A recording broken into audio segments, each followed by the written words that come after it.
Kiwedde akwatiddwa nga tulina emisango gye tunoonyerezaako. Si ye yagizza naye yayambyeko abantu abamu be yabadde nabo okwetaba mu kikolwa ekyo.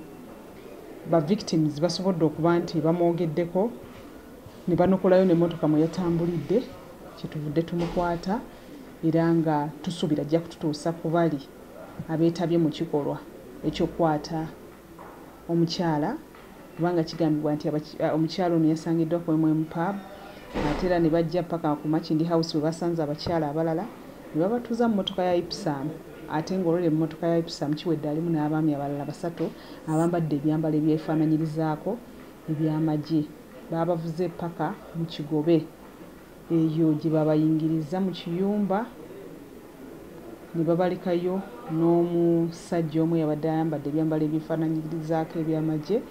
Kati omusajja ono kwegezaako okubalimbalimba, babiri basobodde okudduka naye n'omu yatiisiddwa era ekyaddiridde kwe kumukaka omukwano, ate nga yakozeseddwa abasajja babiri era nga tutandise okunoonyereza kwaffe mu nsonga zino.